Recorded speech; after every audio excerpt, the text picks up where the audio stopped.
Good morning, everybody. Thanks, Matt. Happy Wednesday to everybody. It is November, which is mind-boggling to me. I hope everybody is doing well. We're going to kick things off with our usual roundtable. We have Christi Hurt with us this morning, the Chancellor's Chief of Staff. Welcome, Christi. Thanks for being with us this morning. Thank you so much, Katie. Happy to be here. I always appreciate the chance to visit with you all. We are deep in the belly of the semester, and so I hope everybody is hanging in there, Halloween chocolate hangovers and all. But I know that everybody had a little bit of just hopefully some breathing space as the campus depopulated itself around fall break.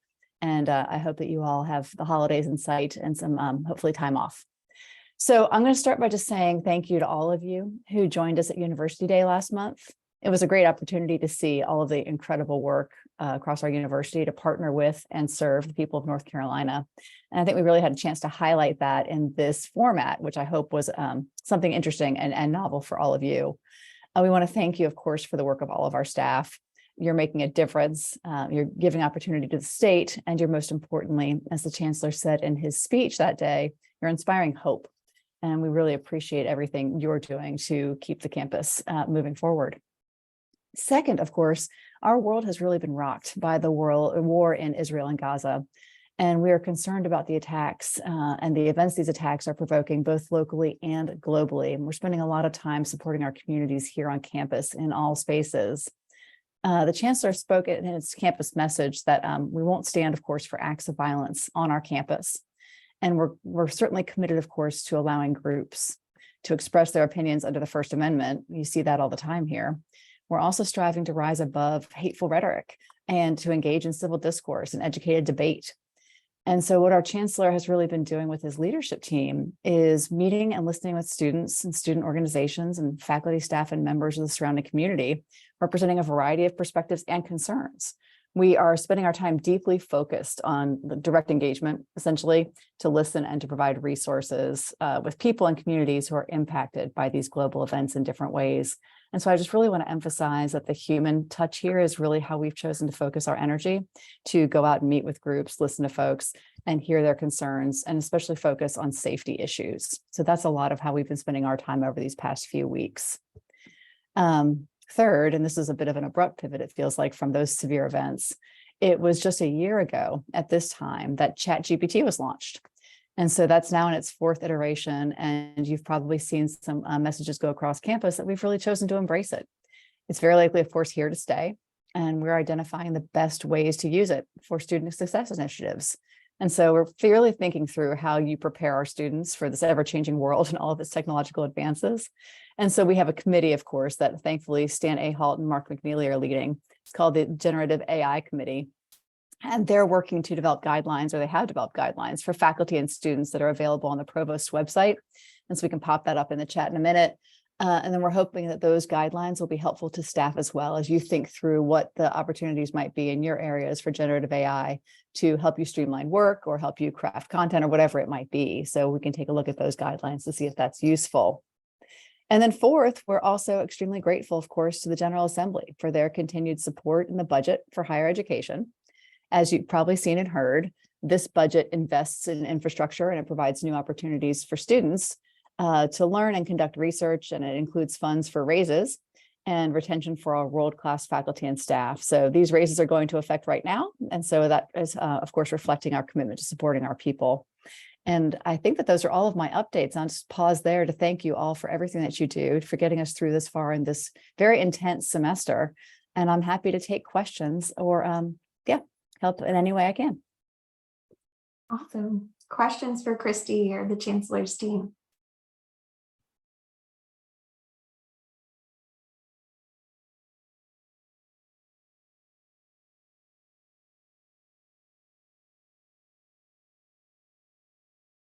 I'll pop the Provost guidelines into the chat here in just a second.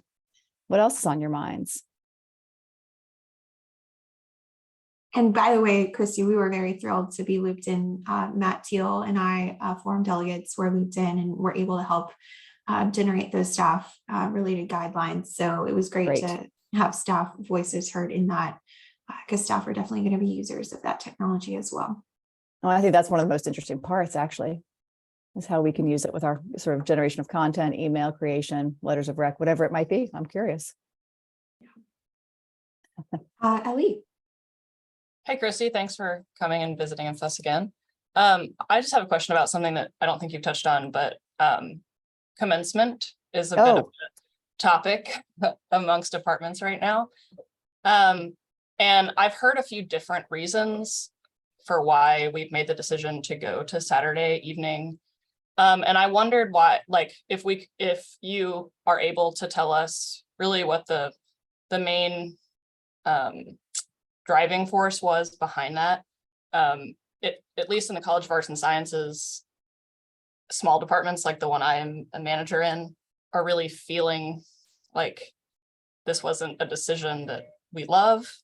And it's taking away something that we, our tiny little intimate commencement ceremony. So I'm just wondering if we can know really what the main driving force was for that switch. I'm happy to talk about that. And I thank you for bringing that up. There are two things going on in the commencement challenges you just described. One is that we chose to do a Saturday night for a lot of different reasons, quite frankly. Some of it was so people could come in and out and travel, in a different sort of way. They can get home on Sunday. We were hearing from folks this was worth a try. Some of it also was, quite frankly, try a night event and see if this was cooler, if we could get more people there. And if taking it off Mother's Day would actually do something to ease people's attendance. And I think that that's a lot of what we hear from faculty and staff on campus is that it's really hard when it's also Mother's Day. Folks also don't love traveling on Mother's Day. So in our long storied history of always having commencement on Mother's Day, I think this is a year we're thinking about it as worth a try. And so we may not always do this again, right? This might not work, but it might be glorious. I don't really know. But what you've talked about, and I'm excited to actually see it, quite frankly, just like, I think that'll be interesting. But here's the thing that I think you're pointing out. This has pinched departmental ceremonies in a difficult way.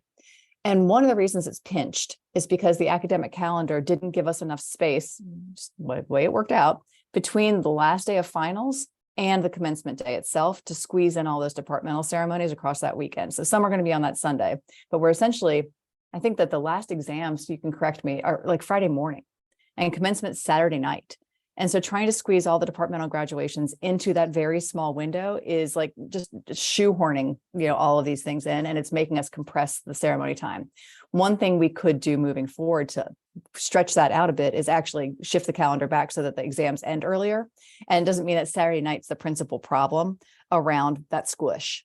And so I'm hopeful that we can change the academic calendar for future years if we still choose to hold the Saturday to create more oxygen for those departmental graduations. So this is not like a permanent problem that we are declaring we'll have forevermore, but it's those two things coming together that has made this really difficult.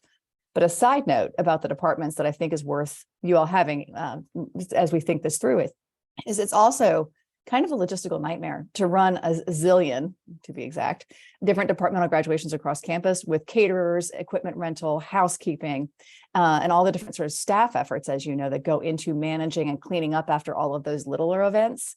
While they're treasured and important and provide an important touch, they also are really a high burden on our friends and colleagues in all those different spaces. So there's a benefit to consolidating them beyond the calendar that I think is also worth looking at. So it's sort of those three forces all coming together to force us in some ways to try something new this year, which I'm hopeful. One of the things we're doing out of the Chancellor's office to support the streamlining and the combination of those events is we're going to pay for the cost centrally for like space rental, space use, some of the flowers that go into the spaces. So like if a bunch of different departments are sharing the Dean Dome, for example, for like the fine arts and humanities graduation, which I'm not quite sure is actually what's happening, but for example, we will pay for the backbone structure that supports all that. So hopefully that will be a little bit of a gift that takes some of the pain out of trying something new this year. So that was my big ramble. We spent a lot of time. You should see the spreadsheets that have been generated trying to figure out who goes where for these commencements. It is difficult and we hear your pain. And I think this year we're asking, let's give this a try. And if it doesn't work, we will go back to the drawing board for next year. Thanks. That is really helpful information to know. I have heard all of those reasons. And so from different people and sort of more like, well, this is what I heard. And so it's really good to hear it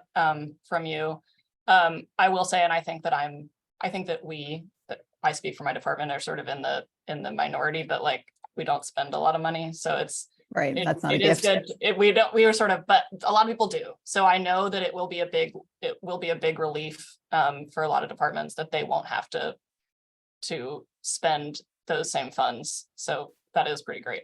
And we are also talking about creating reception spaces that are separate so that you could have like, I don't know, for example, we were talking about having reception space on like Hooker Field where we tent it all. You have a departmental space that's just yours in that arena. But it's sort of, again, consolidated. So there's one playing field, literally, where you can have all of that happen at once. But we're trying to make this work in whatever way we can. And I recognize that it's not easy. And I appreciate y'all coming along for the ride to see if we can do it for this 1 year and see where we go. And I have a question about ChatGPT related. Is there any examination on other machine learning tools being used on campus, or is that something that's being looked at, considered, but no decision yet?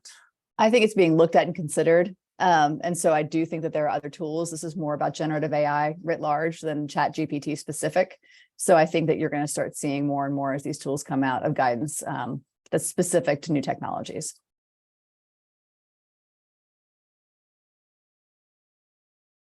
Other questions?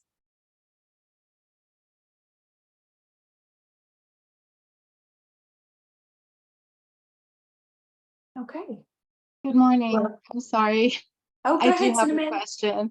Christy, for the receptions at graduation, it's wonderful that the Chancellor is supplying the space and all of these things that go with it. But for people that, or departments that are in either like the Smith Center or in, not Carmichael, but Memorial Hall, trying to get to those venues for the reception, it doesn't seem in our area to be a reasonable expectation to have everyone walk across campus or whatever, drive even maybe. So I was wondering if there is any flexibility in that, if there are other venues that we could entertain that are closer to where the graduation ceremony is going to happen. That's a great question. I will find that out from Stacy and Julie, our events folks. I think that there is flexibility in that, but again, we're trying to balance out that burden on staff to clean up and manage a bunch of different spaces. But I'll look into that. We're also looking at transportation, like providing bus services across different venues, so we could streamline that and not just bottleneck traffic getting from one place to another if we need to do that. But Cinnamon, I'll be happy to look with Stacy and Julie to figure that out. Okay, thank you so much. Anytime. Hey, Christi, this is Tyrone Williams, one of the housekeeping managers on third shift. And a lot of the times they use my lecture halls and they use the space in Chapman Hall to have the graduation ceremonies and the parties after. So a lot of times Phillips Hall is being used, Chapman. Sometimes they use some of the buildings over in zone 201 as well. Thank you. That's really helpful. I'll make a note of that too.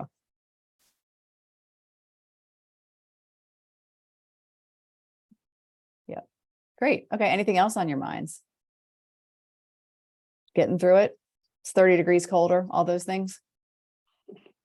I will say, previewing a conversation later in the meeting, we're looking forward to Nate Knuffman's update from finance and operations. But to get your perspective a little bit, one of the things I plan to mention to Nate, hopefully he had an update for us on the affordable housing initiatives the university is taking on. We did hear some positive news at staff assembly last week in Wilmington that several of the UNC system schools, I believe there was 3 or 4, App State, UNCW, and one other, I think Western Carolina, were actually building affordable housing units for staff on campus. So there's some efforts underway at UNC system schools to try and address some of the affordable housing challenges across the state. So I don't know if you had any thoughts or preview of the affordable housing efforts that our team is taking on. No, I think that that's fantastic. And I'm so glad to hear the good news from our systems, our sister and system institutions. And Nate can speak to that much better than I, so I won't steal his thunder. Excellent. I think you just joined the call. Oh, great. Good. On cue. Your Sorry. ears were burning, Nate. We were talking about you. Oh, great. Well, hello. Great to see everybody. Sorry, I missed the question or the topic, but I'm happy to. No, I was mentioning a positive development we heard about in staff assembly at UNCW last week. Some of our UNC system schools, App State, UNCW, and Western Carolina are actually building affordable housing units, or in the process of doing that for their universities, to try and address some of those pain points being felt in their expensive housing markets as well. So we're looking forward to hearing your update on what the university's efforts are looking like after that survey we did with U3. I didn't want to steal Absolutely. your I've got thunder, some Nate. information to share on that, so look forward to it as well. All right. Anything else for Christi? All right. Okay. Thanks, Well, everybody. thank you as always. Happy November. Happy November. Awesome. All right. Well, next up, we've got some special presentations. First up, we've got Vice Provost Maria Estorino on the Wilson Library Improvement Project. Thanks for being with us, Maria. It's good to see you as always. Good morning, Katie and everyone. Thanks so much for having me. I will be sharing some slides, and so if you can just give me a second to pull that up, that would be great. Yeah, all right. So I appreciate you're the first group to hear from me about this since yesterday's announcement. I hope you saw the email that hit the inbox sharing some information about a construction project that will be taking place at Wilson Library. And my goal today is just to provide a little bit more information and context and to gather your questions or your feedback so that it could inform how we prepare for the impacts of this project on our campus. And so I want to start just by talking a little bit about Wilson Library. It's an icon, right? It's like one of the most recognizable landmarks that you associate with with the UNC. After the bell tower and after the old well, it's Wilson Library. And it's a library. It's always been a library, but it's also a visitor destination in that it's such a historic and beautiful building that we draw a lot of folks who are there not necessarily to visit the library, but to visit the building itself. If you don't know what's in Wilson Library, it's home to our special collections, the North Carolina Digital Heritage Center. As you can see, there are a few other library departments, as well as the Center for Faculty Excellence. Also at Wilson Library are 60 library employees and about 50 library student workers. About 20 of those are graduate students, largely in the School of Information and Library Science. Center for Faculty Excellence has 11 employees in the building. And in the last fiscal year, we had, as you can see there, just over 54,000 visitors. Less than 10% of these visitors are there to do research with our collections. And that's not a bad thing, because research with special collections is an intensive process, right? It's typically not a visit to get a book and take it home. It's typically sitting in the library, sometimes for days, sometimes for weeks.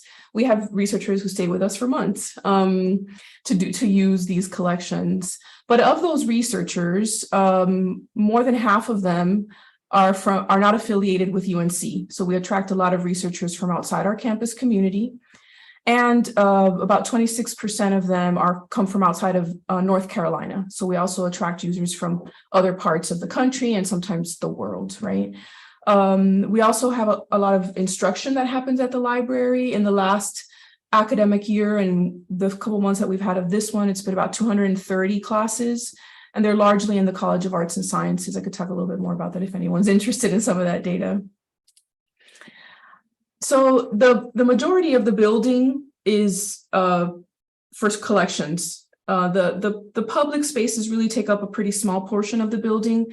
As a special collections library, the stacks are secure. So that what that means is that, unlike in other libraries where you walk in and you wander around and you can pull things off the shelf yourself, the security and preservation concerns of special collections are such that the stacks are closed and we mediate access to the materials, right? And so really the parts of the building that the public most experiences are the original 1929 front part of the building and the wings that were added in 1952, which is where you see, for example, the North Carolina Collection Gallery, and the research room that's on the opposite side of the building. But this slide just gives you a sense of just what are the kinds of materials that are housed in Wilson Library. So let's talk a little bit about this project. Back in 2008, the State Department of Insurance basically let us know that we couldn't do any construction because the building was not up to code, and particularly in the area of fire safety. And so a number of regulations were put in place to allow us to continue to operate the building. And we also made investments both through grants and also the support of the university and some other philanthropic support to add sprinklers largely in the stacks, largely where the collections are stored. More recently, we're very grateful to the state for allocating what is become a total of $31.1 million to allow us to do the upgrades that are needed for this building. So the project focuses on three things right now. You may be familiar when we talk about fire safety, things like fire alarms and extending sprinkler coverage. The most disruptive and the most costly part of the project is that we are creating 2 additional egress staircases and routes within the building to be able to reach those staircases to increase our capacity for the possibility of emergency egress. And those are going to be on the back side of the building. So achieving our goal is to basically comply, make the building, bring the building up to code. But really, programmatically, the benefit of this, other than obviously creating a safer environment, is to lift the building restrictions. I think of this project as the key that will unlock the future possibilities of Wilson Library. It hasn't been renovated since 1987. Which is almost 40 years ago. And so we're really looking forward to if this code compliance is achieved and the building restrictions are lifted, that we might actually be able to think about what the future of Wilson Library might be and make it even more of an attractive destination for our researchers as well as for our users. Our goal is also that even in the time between the construction on this project ending and the possibility of that future, it will make it easier to use the building. If you've ever tried to book something, for example, at Wilson, you know that we have really strict hours and things like that. And that's largely because of the regulations that we have in place, conditions under which we can and cannot have the building open. So it's our hope that even without kind of like a more programmatic renovation, that it will make the building just simply more available. So my key points today, and that were shared in the message that you received yesterday, are that Wilson Library will close for between 2 and 3 years. And this is the timeline. I want to just draw your attention to the asterisks and the text in red. This is a timeline today. As you might imagine with construction projects, we do anticipate that there might be changes to this timeline, but we thought it was really important to start to let people know about this project, even though impact will not be significant until next summer, because we really want folks to have the chance to plan ahead, especially our researchers who will not have access to our collections for starting in August of 2024. That's our current projection. What that means is that services and collections will close so that we can prepare to move them off-site. We're working with a consultant who is helping us both plan and manage the move, but also to locate the safe and secure facility that we need for this temporary relocation. The building itself, we anticipate will close to the public sometime in spring of 2025. So what that means is that there will be a time where the building will remain open, Farrington Reading Room, Pleasant, the exhibit galleries may or may not be open, but that basically the things that people need to use that are not like collections related would still be available through at least spring of 2025. So we're still open according to this timeline, but you'll take note of the very last item on this. And I'll just say, well, we anticipate reoccupancy starting in 2027. You'll notice the very last line, and I'm going to go back to that in a minute. I just kind of want to draw attention to what we anticipate are going to be some of the impacts, right? So the first one, obviously, is that our special collections will be offsite, and they're going to be unavailable for research or teaching. We did a lot of teaching and research support with our digital collections during the pandemic. The difference here is that we had access to the collections during the closure. This time we won't. We're also going to be limited in our ability to accept new materials into the special collections. Again, with the building closed, we won't be able to host meetings, programs, media, etc. And approximately 250 seats that we use for student study and for library instruction will be unavailable. There'll be fewer student jobs. As you saw, we employ about 50 employees just in that building. And there will be interim locations for both the music library and the Center for Faculty Excellence. So the timing is interesting. In a way, it's very fortuitous because in 2029, just 6 years from now, we will be celebrating the centennial of Wilson Library. And what a great way to do that, right? With a building that really is ripe and ready for some celebration and for some future consideration, right? This is a photo of the building in process of being built. And you can see that that original building was really just that front part of what the building is today.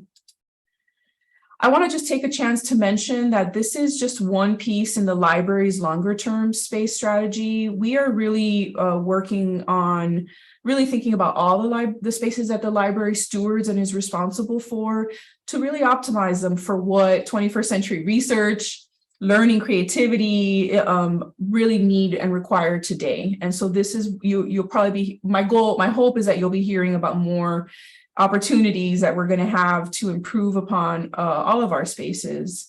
Part of this strategy will also really lean into offsite options, which we already have. We have about 1.5 million items offsite in a facility that we share with Duke. And so we're going to have, that's part of how we're thinking. You don't know it, but we have an offsite location, an offsite library. And also just that there might be some potential impacts throughout all these projects as they start to come online for collection, housing, and study space. But we're going to do our very best to keep managing them and keep communicating with everyone about what those impacts are. I think that's it. I want to just draw your attention to both this website and also this email address that we set up for questions about this project and how it might affect you and your work or your department. We're already receiving inquiries to that email, so I really just want to encourage you to refer both to the website and to use the email for any questions or concerns that you might have. And I think with that, I'm going to stop sharing and see if there are any questions or feedback at this point. Arlene, I'm reading your question about what kind of sprinklers. So we do use water sprinklers, which is fairly common in libraries, even special collections, because it's a more affordable option. And frankly, wet materials are salvageable, burnt materials are not. And so it is, we're not looking at anything other than water pipes. I'm not really sure. I know that for my previous institution, we had dry pipes, which meant that there was no water sitting in the pipes. It will be released when the sprinklers went off. So I'll be honest, I'm not sure what we're doing on that one. I'd be happy to find out a little bit more. But it's fairly common practice. And as far as the furniture and the fixtures, yes, things will be stored. There's part of the reason why we have to close a building is because it's a complex project and the construction is going to require a lot of equipment, both outside the building and inside the building. And we need to ensure that our materials and our people are out of the way and are safe while these projects are going on. So yes, we're kind of sort of emptying the building. It's going to be interesting. Thanks for the question, Arlene. I was also wondering, will they come back? Because I mean, a lot of those are beautiful antiques and be a shame because sure, in the 1980s or maybe 70s, they were renovating Memorial Hall, the theater, and they started to throw out Thomas Day chairs because the people doing the work didn't realize they were Thomas Day chairs. And ever since I've been a little anxious about renovation. Sure. Yeah. Well, we always strive to achieve a balance, right, between this kind of history that we carry forward, but also the modern needs of a library and our users today. And so honestly, I don't anticipate that the building will reopen with much in terms of furnishings changed, but I also want to invite you to think about what the possibilities are of updating furniture in terms of, furniture that was comfortable or appropriate in 1929 or even in 1952 may not be so today. And so we're always striving. One of our goals with anything that we do at Wilson is to preserve its historic intentions and its historic beauty and its historic nature. So that's something that we're always going to hold front and center in whatever we do. Thank you. Any other questions for Maria? I know I'll speak to my time as a student in the history department. I spent a lot of time in the special collections. So it holds a special place in my heart. So be sad to see it close, but great to see it back up and running in a shipshape fashion. So thank you, Katie. Yeah, one of the things I just want to say this, that, one of our goals is, even though the collections might be offsite, we're really looking forward to keeping the work of the special collections alive on our campus. There's a lot of programming that we can do and projects that we anticipate continuing to carry forward. So we might be offsite, but we don't intend to go quiet. So again, I'll just invite you to send any email questions to that address that I shared. It's in the message that will hit inboxes. And thank you again for the chance to update you all on this project. of course. And of course, a plug for all of the digitization work your team has done over the past several years. So that's obviously available for a lot of the things that'll be closed off during that. Yeah, thank you, Katie, for mentioning that. Yeah, it's about 3 million items we have online. It's still barely scratching the surface of everything that's in those collections, but it's definitely, we've been doing it since 1996. It's been a long investment that we've had, and it pays off in moments like this. So thanks. Awesome. Thanks so much, Maria. Always great to have you with us. All right, folks, we have another special presentation. Vice Chancellor for Institutional Integrity and Risk Management, George Battle, is with us this morning. I believe Chief of Staff Brian James may also be with us. I'm not sure if he's on the call yet. So Chief, Katie, George, Chief may. Oh, well, thank you. Didn't mean to cut you off there. Chief has had something come up, so he may or may not be able to join us. So I'm going to serve as a very poor substitute for Chief. But thank you for having me. I don't have any slides, but just want to provide some updates around some of the things that we're doing safety-wise on campus. But appreciate the opportunity to be here. Before I start anything, and this is one thing that I'm doing now when I speak to any group about on campus about safety things, I would encourage each of you, as you are sitting there right now, if you don't have it, to go get our Carolina Ready app. And it is available in the Apple Store and the Android Google Store. It is an app that thank you, Katie, that has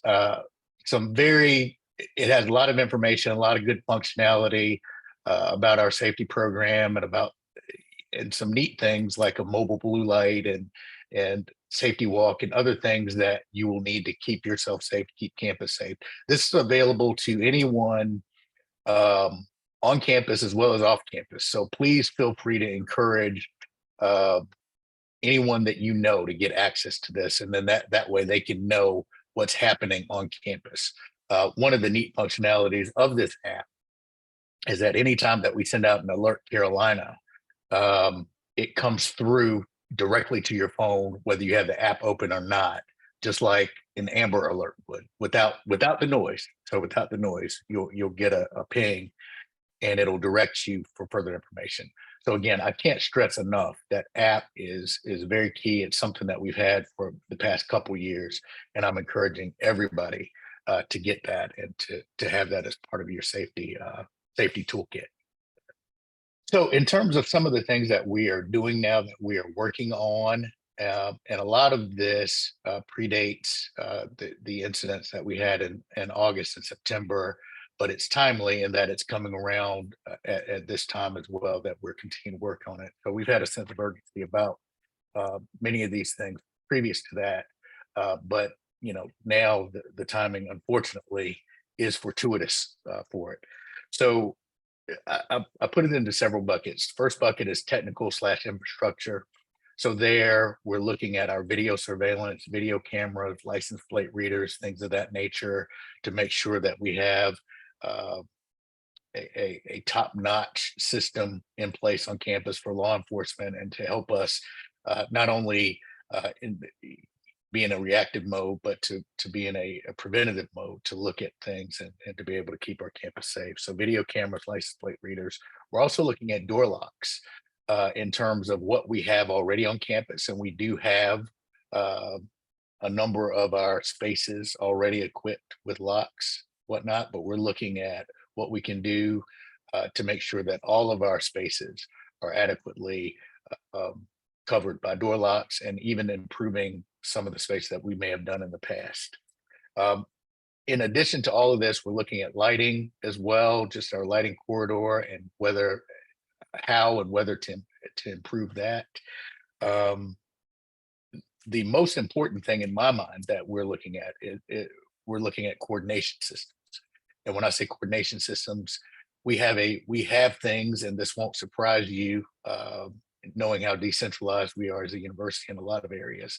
We have these tools that I talked about, locks and cameras and lighting, but they don't always work well with each other. They don't always enable us to communicate in the best way to each other. So we're looking at, there are actually systems in place that will allow us to work with what we have and to add to that, in order so that our first responders can have best in class systems to be able to monitor campus, that we will be able to not have 15 different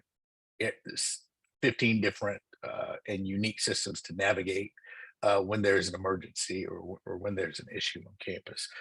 So we're looking at those. So those are all things that we're looking at in that technical / infrastructure box.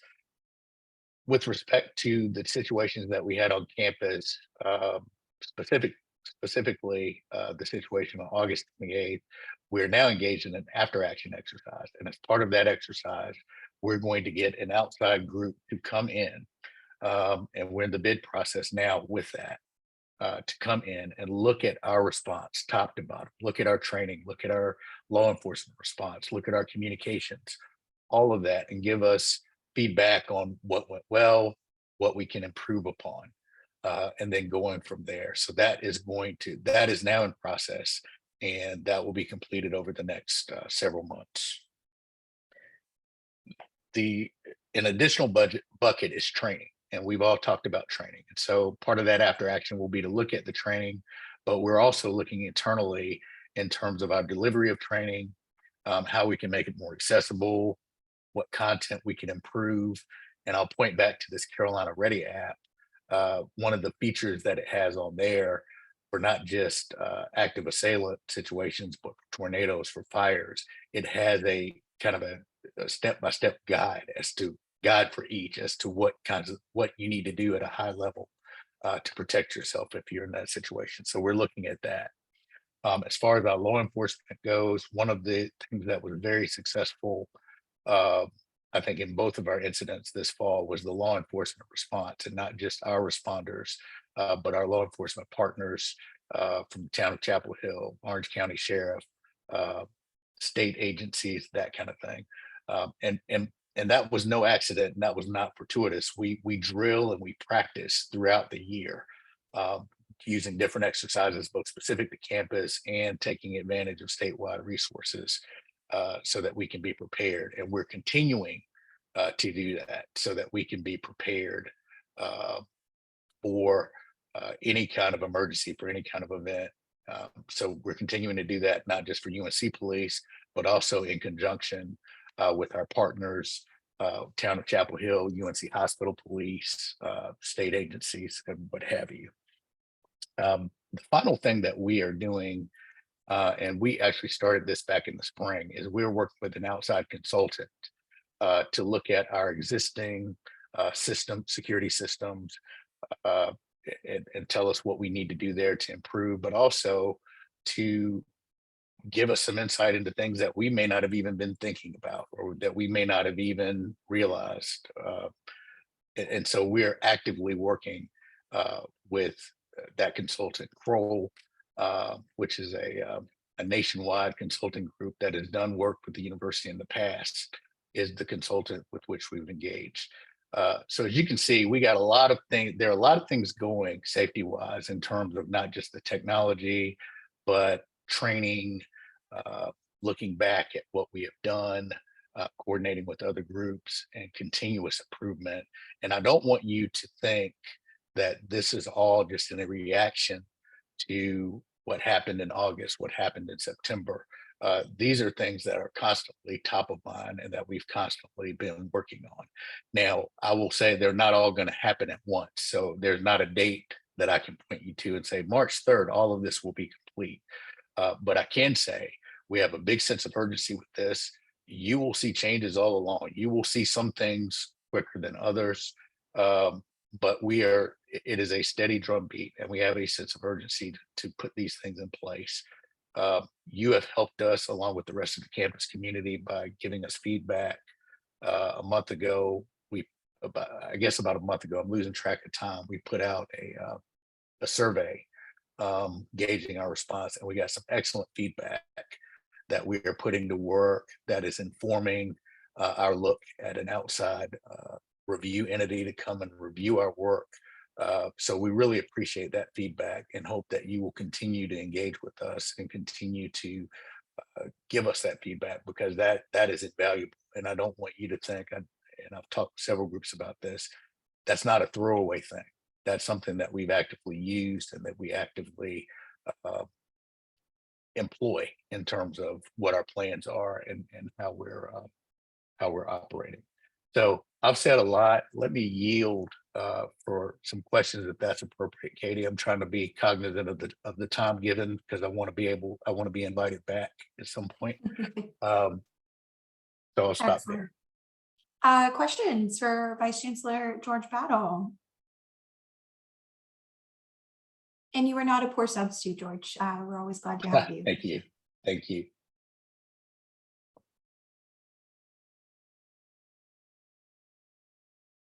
Stupid question. How did you go There's about stupid finding all questions. the cameras on campus? So and one thing I want to say is a big shout out to our facilities group, because we are working with them and they are doing a lot of the lead work. And I agree with Elizabeth in the chat. That's not a stupid question at all. We're continuing to find they're helping us survey not just cameras, but other security implements that are on campus, including the door locks, and trying to figure out inventory, because that's a big job, right? Is inventorying what we already have, because some things have been implemented centrally, some things have been implemented department-wide where we might not have a knowledge of it. So our facilities group has been huge in terms of helping us identify and figure out not only where cameras are, but where locks are and how those things might work together. And that's key to inform us in terms of our coordination systems, or even purchasing additional cameras and trying to figure out kind of what we need. So not a stupid question at all, and a tougher task than I envisioned, and certainly than you would think, in trying to track down all of these implements around campus. And I know this came up in the last meeting as well, and one of our delegates that works in IT mentioned the importance of a robust inventory so that those cameras and infrastructure can be maintained properly. That's correct. So that's key importance there. Other Absolutely. questions?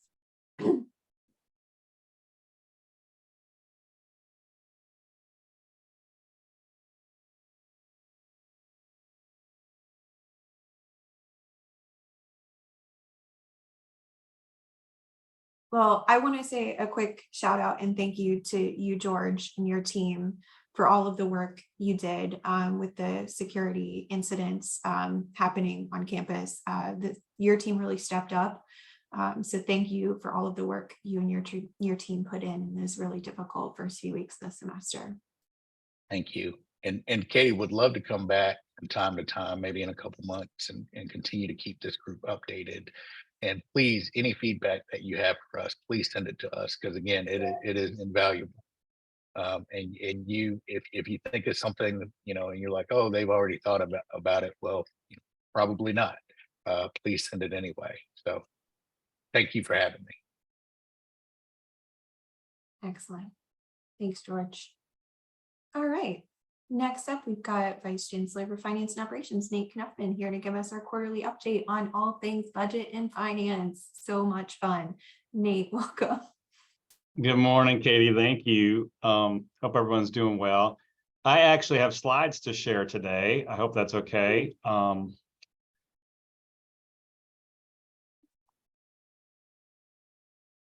you see the slides? No. We can see your launch Zoom meeting. That's not helpful. Can you see There this? you go. No? Yes. Okay. Full screen now? Is it we actually up and running? Full screen isn't, but the slides and the sideboard is. Oh.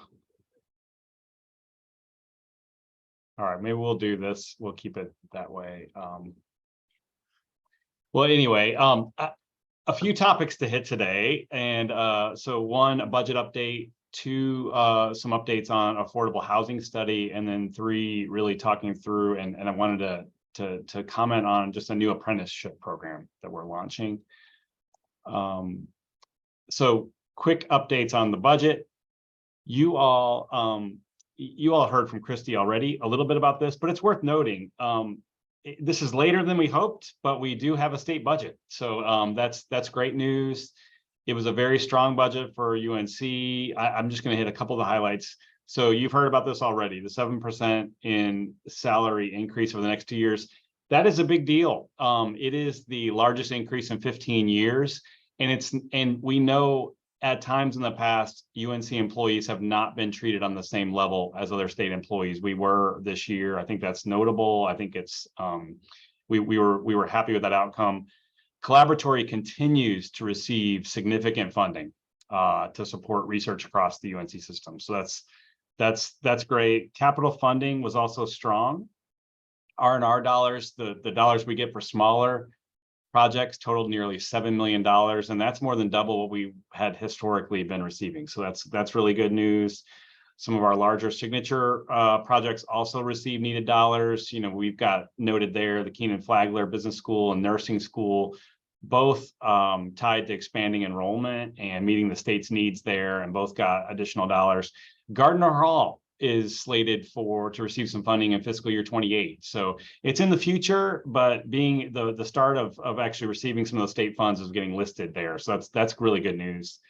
Some other campus highlights, Data Science and Society and School for Civic Life and Leadership, both curricular expansions and priorities. So both received some funds. And then we also received some sizable funds for enrollment growth. And want to note this, it's easy to look past this. That's nearly $7 million, more than $7 million. And this is at a time when the rest of the UNC system, the dollars are actually going the other direction. We were, I think, the closest in the UNC system. The other only positive might have been NC State at $1 million. So again, very different outcome for UNC-Chapel Hill there. So important. So that's state budget. Believe it or not, we are already turning the page, looking ahead to the fiscal year 25. So starting next July, what that budget looks like. And we're starting that process here on campus. So we sent out instructions last week. Instructions should have arrived middle of the week. We are using a different tool, this year to input information. There's been training across the campus on this. We're trying to get away from manual spreadsheets and actually have a tool to work from. We think it'll improve efficiency and just record keeping and ability to be able to have a more efficient process. We're asking units to really input the information requested by November 17th. So about 4 weeks, 3 to 4 weeks to do that work. We'll then start compiling all that information, really, and beginning a series of meetings with all major campus units during the months of December and January, and then trying to really bring that toward completion with final decisions in February.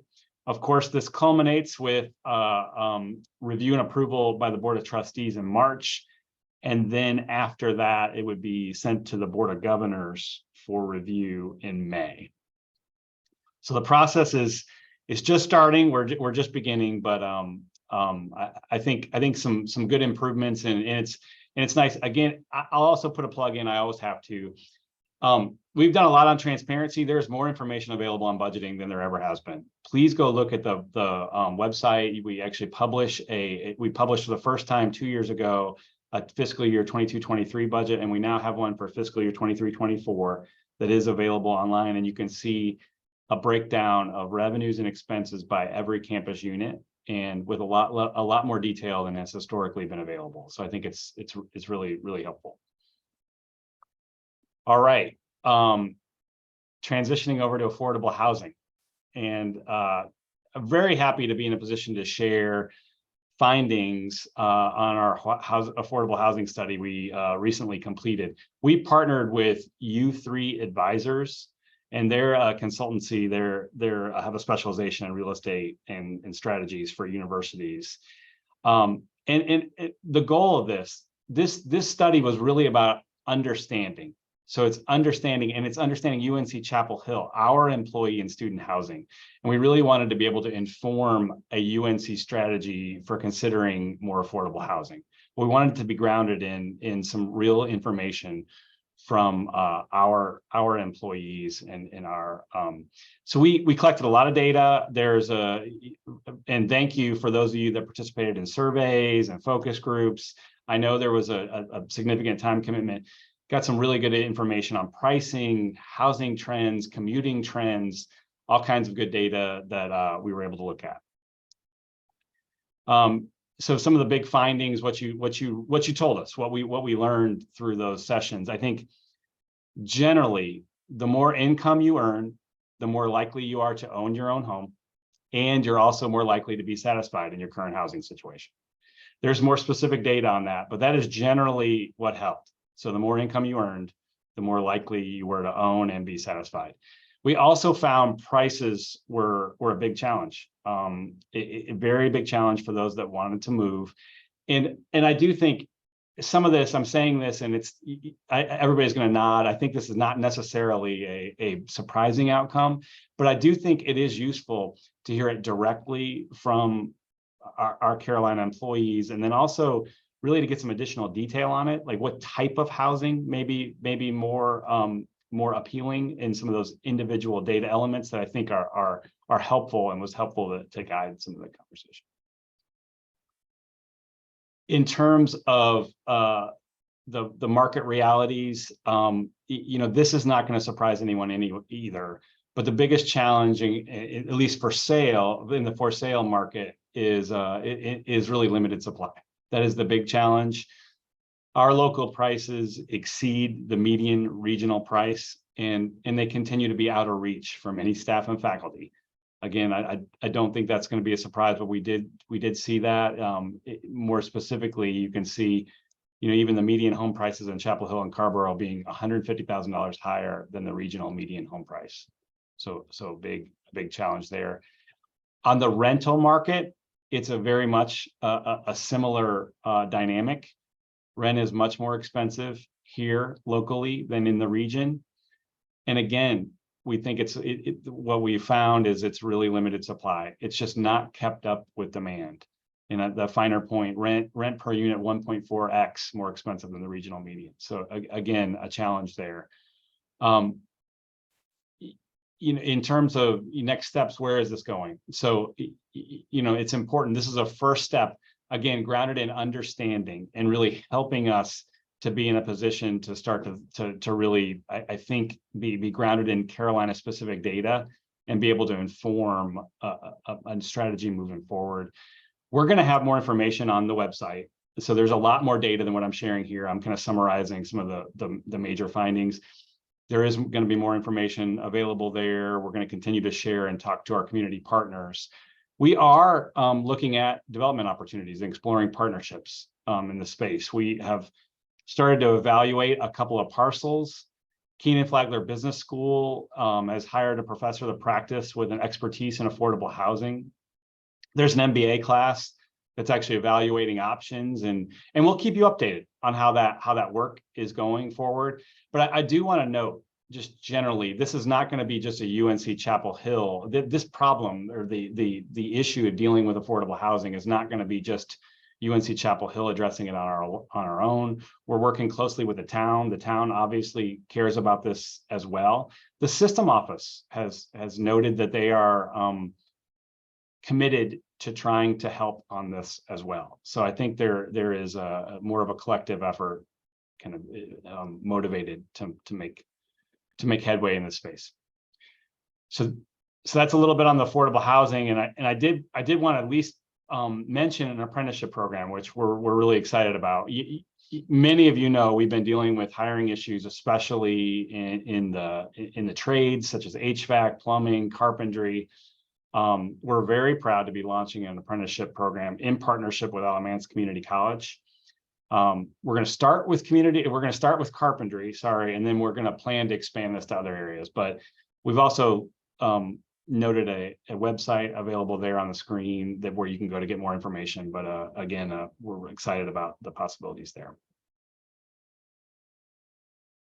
And that was what I had prepared to speak. I'm happy to address any questions. Wanted to save some time for any discussion. All right, questions for Nate?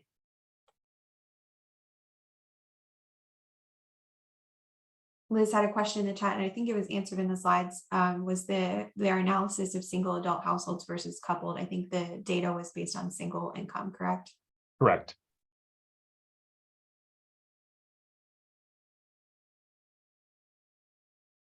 I want to say thank you for the update about the apprentice program. Actually, that was the question I had for the VC meeting. We've been working on that for a long time, and very excited to be rolling that out and making that a reality. So that's we're very proud of that. I will give a plug here that actually arose out of an employee forum meeting back in, I want to say around 2016. An employee brought forward an idea of why don't we create an apprenticeship program. Chancellor Carol Folt at the time was in attendance. She's like, that's such a great idea, and was so excited about it that she took it and ran with it. So yeah, ideas generated here do come to fruition. I love it. Thank you so much, Nate. And I actually have a question as well. Is there a timeline for the other apprenticeships? Or are you going to wait to see how the carpentry works before really developing a timeline? We want to get some feedback from the carpentry piece first, but we're all pretty confident that's going to be successful. So I think we're going to want to expand this as quickly as we can. But it's exciting, and I'll put in a plug too, Katie. I think that this idea is fantastic, and we're really excited about it. And Liz also put in the chat, I hope research can duplicate an apprenticeship model for upcoming research professionals without a college degree. It's intriguing. Research is another tough to recruit space.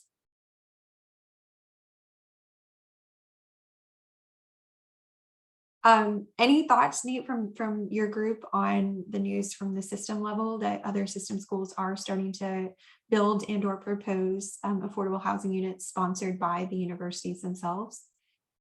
Well, we're certainly paying attention and connecting with the our sister institutions to learn more about how they're doing this, how they're going about it. I know we've also been looking even across higher ed at other models that could be instructive for us. So it's not surprising. I don't think the challenge of affordable housing is unique to Chapel Hill, although our region is difficult, and it's increasingly, I mean, part of it is very appealing. You see the migration trends, that pressure and the demand is going to continue. So but no, I don't think it's unique here. It doesn't surprise me that other system schools are very much focused on this as well.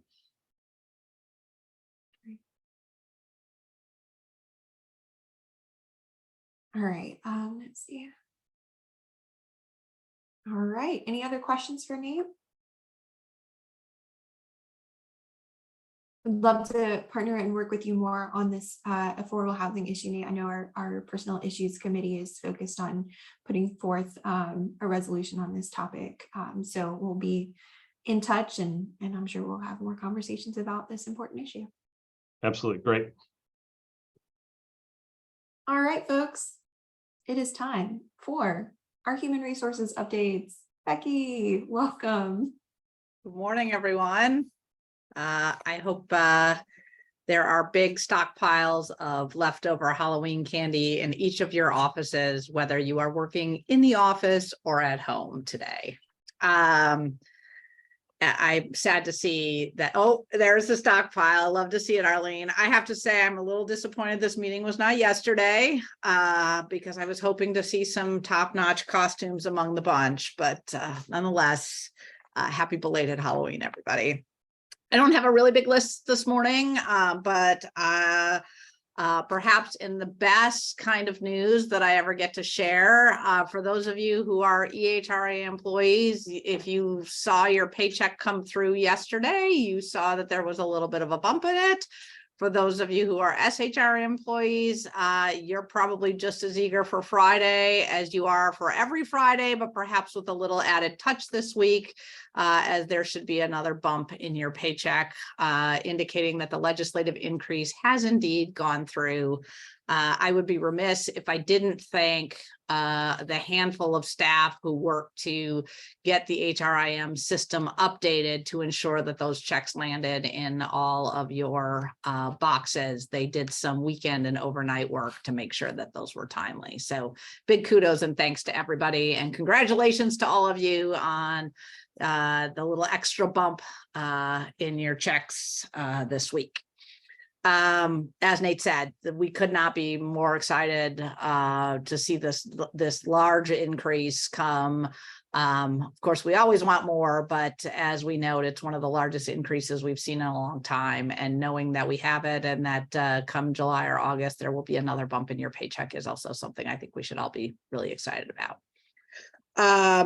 I regularly give updates on where we are with both the SHRA and EHRA range projects.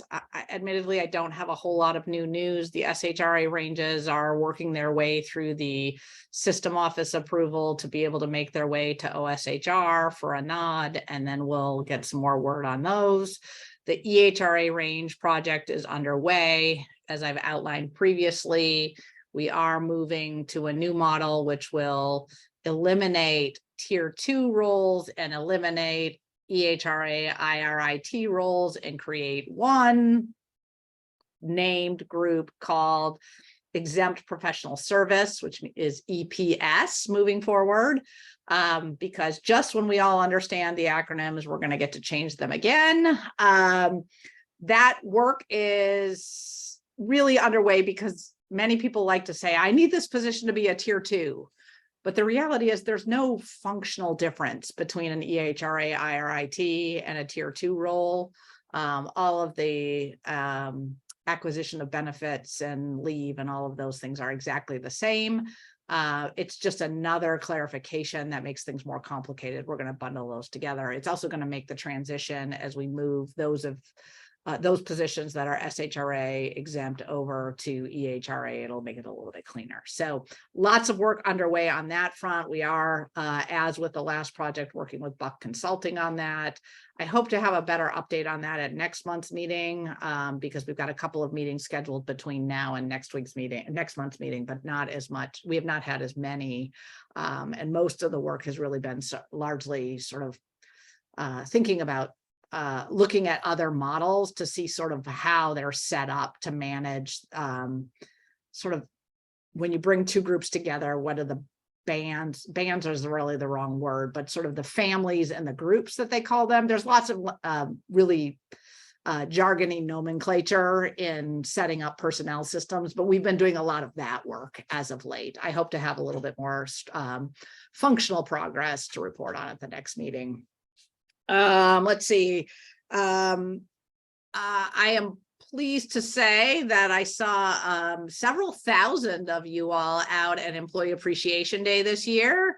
And while the rain dampened our spirits a bit at the end, we were able to enjoy a chance to listen to some live music, play on some, perhaps pull some muscles on some inflatable games. And I hope you all enjoyed this year's employee gift. This was also the first year that we went through almost every single one of our employee gifts. Usually we have a little bit more of a stockpile left over at the end. And I think this year we're under 30 left over. So we're pretty close to our full stockpile. Again, Employee Appreciation is one day where we celebrate the work you all do every year, all day, every year. It's not enough, but it certainly is an important day. And I got to say, I loved being out there with everyone. While the sun shone, it was great. And I look forward to it every year. And I want to thank all of you who were able to get out there. I also want to do a big kudos. We just, as you know, or you should all know, we just finished open enrollment. If you sit in my seat, you bug folks like Joe Williams every other day saying, how many people have submitted their open enrollment? How close are we? How close are we? Because what happens at the end of open enrollment is invariably we get the messages that say, I didn't realize it was open enrollment and I failed to do my tobacco attestation. And now they say they're going to charge me extra every month. And the truth of the matter is we don't really get to control that, and you can appeal it, but I've never really seen anybody win that appeal. So we work really hard to make sure you all know that it's open enrollment time. For those of you who are at Employee Appreciation, you know that the benefits team put themselves in head-to-toe costumes to ensure that they stood out, so that you knew there was something you needed to do. I am pleased to report that due to the good work of that team and our comms team and all of you in communicating back to your delegates, we hit a 96% completion rate this year, which is our highest ever completion rate for open enrollment. That means I think we've said 583 people did not do open enrollment. Some of that may be because they have benefits in other places. But we're also going to try to figure out if we can reach out to those people to figure out if there was some other reason such that we can see if we can bump that number even beyond 96% moving forward. But most importantly here, I want to thank all of you for ensuring that those in your units and the areas you represent knew about open enrollment, because that's a pretty incredible number. The last thing on my list, informal notes, but then I'll turn it over to Linc to do the wellness updates in Jessica's absence, is just a reminder for those of you who are veterans that November 10th is the Tar Heel Tribute. Again, just sort of due to the space and financial constraints, that is open only to those of you who served or are military affiliated. But if you have members in your units or that you serve, reminder to RSVP for that event, which is November 10th. We always look forward to the opportunity to recognize our employees who also have served in the armed forces. So if we have used the lists of people who have self-identified as veterans, though, of course, if you know of others, please let us know or encourage them to reach out so that we can make sure they're invited. So I'm happy to take any questions before I toss it over to Linc. But I think that's, you all got the big hitters this morning. So presumably they've hit a lot of the big questions. I'm here to play cleanup, and I'm happy to answer any additional questions you've got.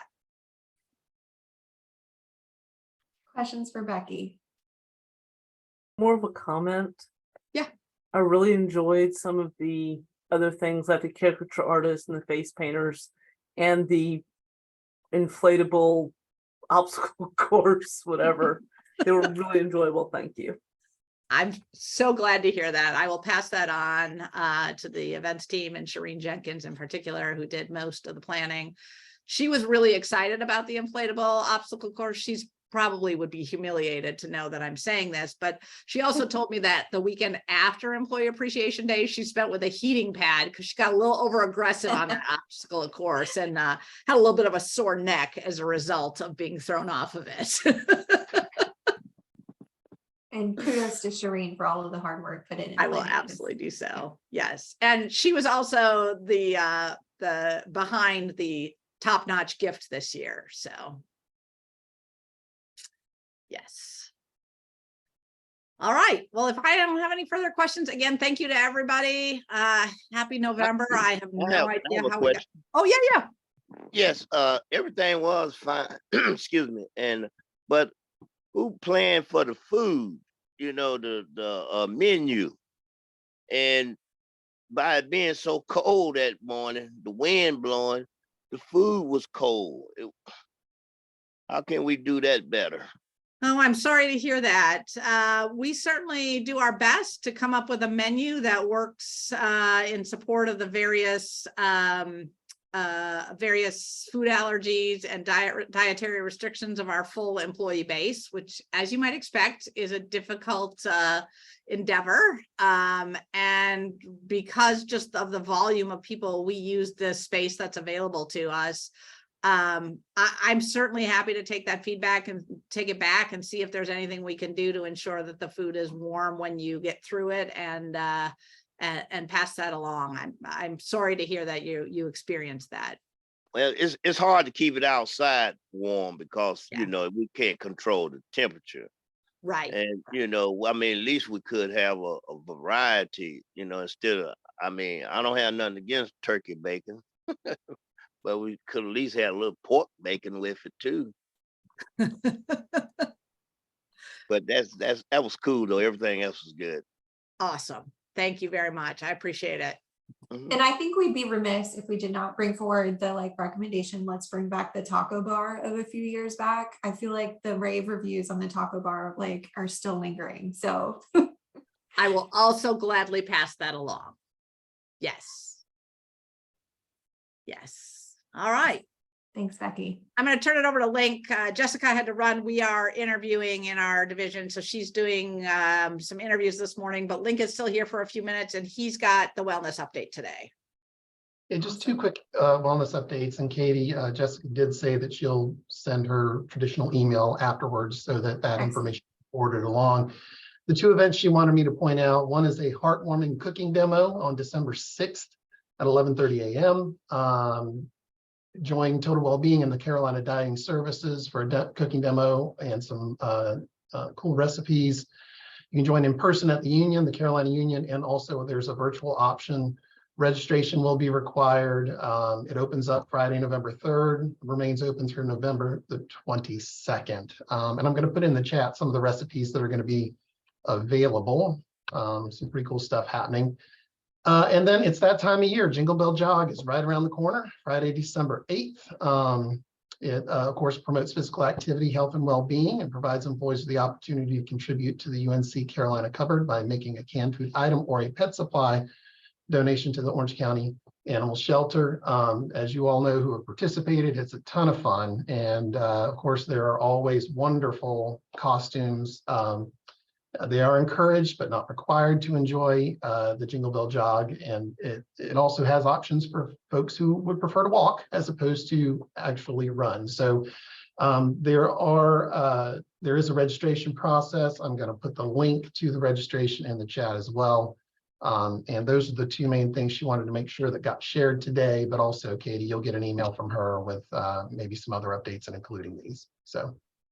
Awesome. Thank and you. A plug for the Jingle Bell Jog that y'all have a chance to win this year on the costume contest. Usually the blood drive folks take that contest pretty handily, but the blood drive is actually the day before this year. So, you know, y'all have a real winning chance with your costume contest this year. Awesome. Okay, well, thank you, Linc, for all of those great updates. We'll share Jessica's full list of wellness updates in the usual follow-up email after the meeting. And any other questions for Becky or Linc on the HR front?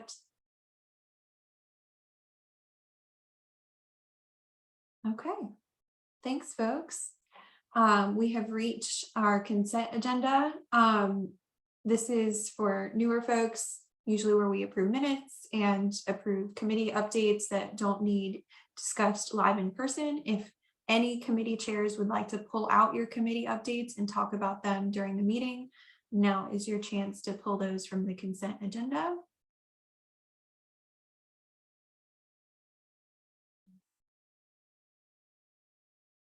I'll pull staff assembly and give an update there. And also communications and public relations, I'll pull and give an update there. Any other committees want to chat during the meeting? I'll pull out Education, career development. Community service also has a few updates to share. Okay, great. So we've got communications, public relations, community service, education, career development, and staff assembly. I can add something, but I can also just put it in the chat. For book club? Yeah. Okay, we're pulling community or communications, public relations, so we can chat about book club too. Okay. Oh, thanks. All right, anybody else? All right, otherwise, do I hear a motion to approve the consent agenda, including the October minutes that were sent around separately? So moved. Do I have a second? Arlene seconds. All in favor? Aye. Aye. Aye. Aye. Aye. Hi. Aye. Any opposed? All right, the consent agenda passes. All right, first up, we've got communications and public relations. Shane or Joe, are you on the call? If not, I can give an update on the scavenger hunt.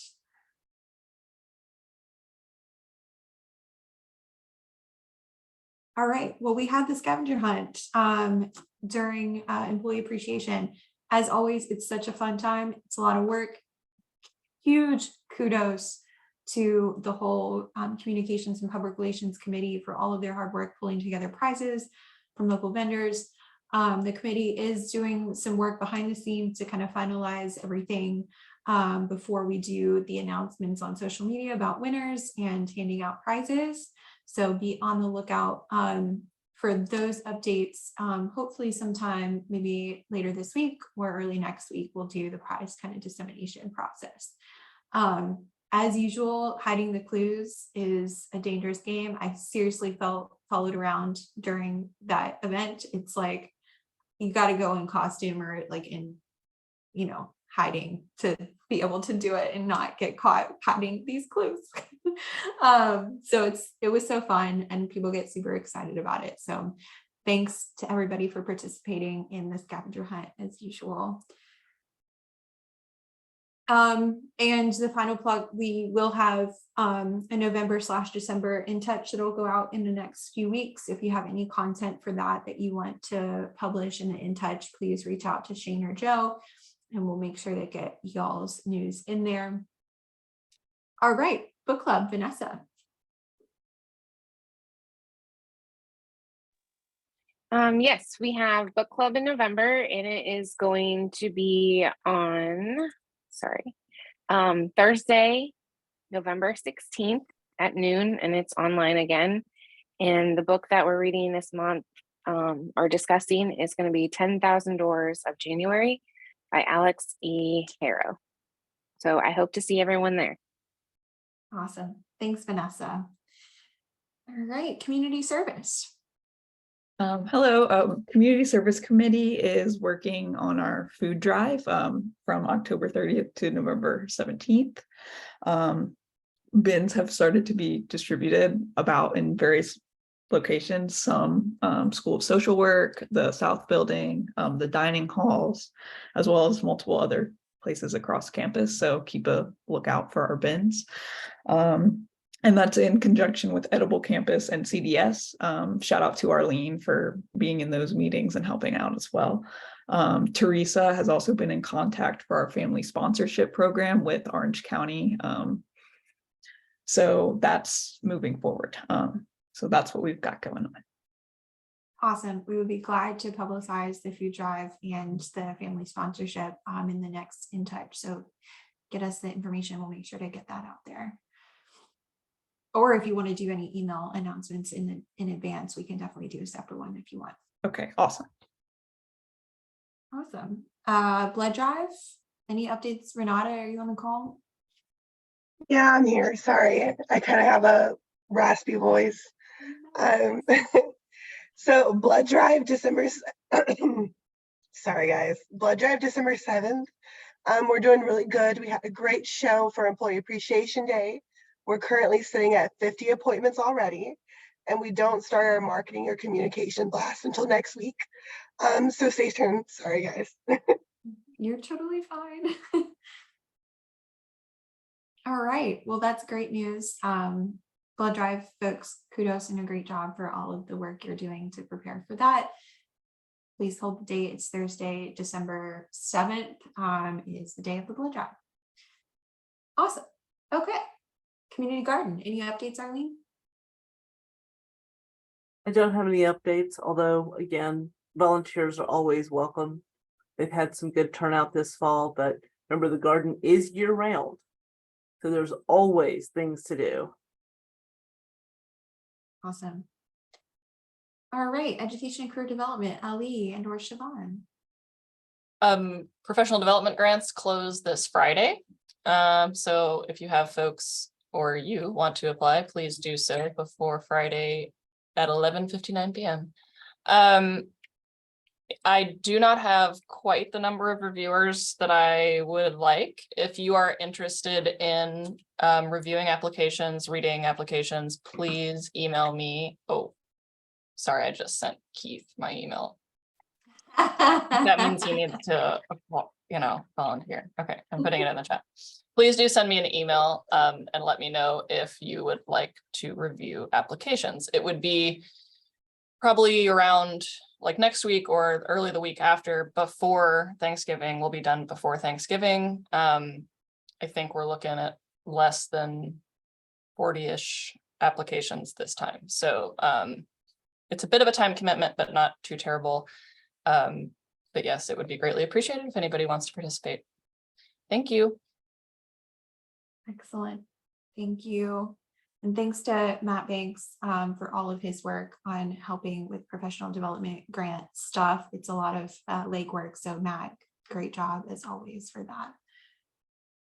All right, UNC System Staff Assembly. I mentioned earlier in the call, we did meet at UNCW last Monday and Tuesday. It was a great time had by all. Thanks to all of our delegates for attending that meeting. The biggest news out of that is Shayna Hill has now become chair of the staff assembly. So she has been crowned queen of that group. We're so very proud of her and are looking forward to seeing her leadership at the state level to advocate for staff with the UNC System Office and President Hahn. So Shayna, any words to share on your excitement, or maybe trepidation is the better word? Thank you, Katie. I will say that I think this is the logical next step to the advocacy that I have been doing for the last 10 years. And it is a great opportunity to let the people in the Board of Governors and the system president know how hard we are struggling here and what our challenges are.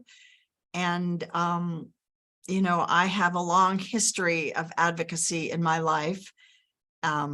So I hope to be a strong and vocal person in this role. I would love to hear from each and every one of you about things that you would like me to take to the Board of Governors and the president. I don't take this opportunity lightly. I'm nervous. If I wasn't, I would be concerned. But with all of you behind me, I think that we can bring some of our unique challenges to the people that may be able to help. As hard as that may be, I am willing to make every effort to do this hard work. So thank you very much. And please reach out to me and let me know if there are any specific things you would like me to highlight at that level. We're so excited, Shayna. I really can't underscore enough how much of a blessing it's going to be to have you in that role, to help kind of raise those things to the state level that, like, really we don't, Becci says all the time, we don't have the local control or authority over some of the things that we face and struggle with on this campus. So having ability to speak with those folks at that level is so key, and you're the exact perfect person to do it. So congratulations again. We're so looking forward to the next 2 years of your role as chair. So yay. Thank you. All right, folks. That does it. Yes, go ahead, Keith. Couple more things just to jump in on staff assembly. One, I will be co-chairing the golf tournament, so I am going to expect a whole lot of volunteers. And one thing beyond the great news that Shayna is now the chair, one thing we are very close to passing on the university, on the system level, is a resolution for asking for bereavement leave. So we are very close on passing that. I think we're just at the point where we have to do a little bit of wordsmithing and a little bit of strategic planning and thinking around the exact ask. But we are very close to passing that, which I hope this is also something that you all can get behind and support, because it is a very important thing, I feel like, because at the point of someone's death, the last thing you should have to worry about is, do I have enough leave to bury this person I love or to be there for the people I love? And that's that. One last thing, I just hope that you all will join me in wishing the wonderful Shayna Hill a happy belated birthday. It was yesterday. Shayna, I just want to say that we love you. We appreciate you. And I honestly believe the things that matter are the things that we do with our entire heart. And that is all the work that you do. You do it with your whole heart, and you give everything of yourself to make things better for everyone around you.